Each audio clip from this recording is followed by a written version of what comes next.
Amen. Je pense, comme je l'ai dit et je l'ai redit encore, les coups sont souvent des révélateurs. Ça nous révèle des fois des forces que nous avons, que nous ignorons, mais des fois ça nous révèle les domaines dans lesquels nous avons besoin de faire des progrès.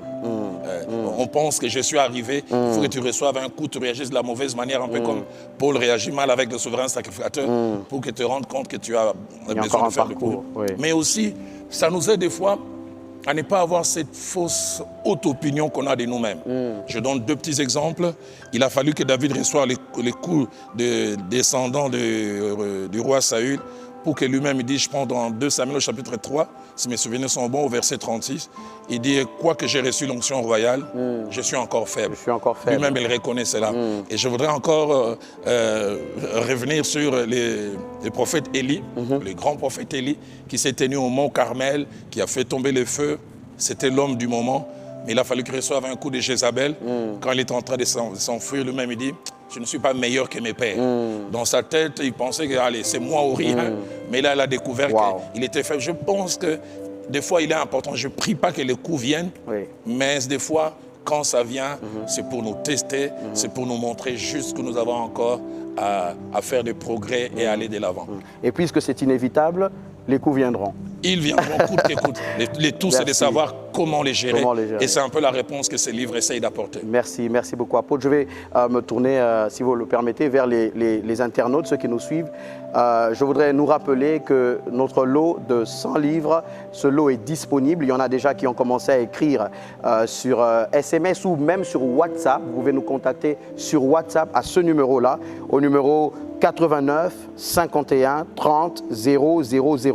89 51 30 000. C'est disponible, le numéro est accessible sur WhatsApp.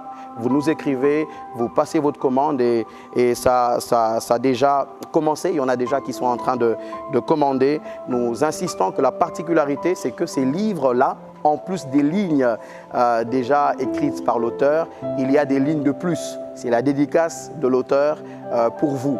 Et toujours du côté de nos internautes, puisque vous êtes en train de partager ce moment avec nous, avec le thé, est-ce que pendant que vous suivez, vous pouvez faire signe, je ne sais pas, avec un emoji d'une tasse, une tasse de thé, avec un verre de jus, peu importe, ou même une photo de vous, si vous voulez, une photo de vous avec votre tasse de thé dans votre salon, afin que nous sachions que nous sommes vraiment ensemble en train de partager autour de cette tasse de thé, mais surtout autour de cet ouvrage. Pasteur Média, alors que peut-être vous voulez aller plus loin, merci, je voulais vous demander une petite faveur. Quand vous aurez fini, vous me permettrez de vous demander une faveur en 2 temps. Ok, sans souci. J'espère que vous n'allez pas oublier. Sans souci. Alors on retient qu'avec l'apôtre... Préparez-vous, ça risque de vous choquer. Ok.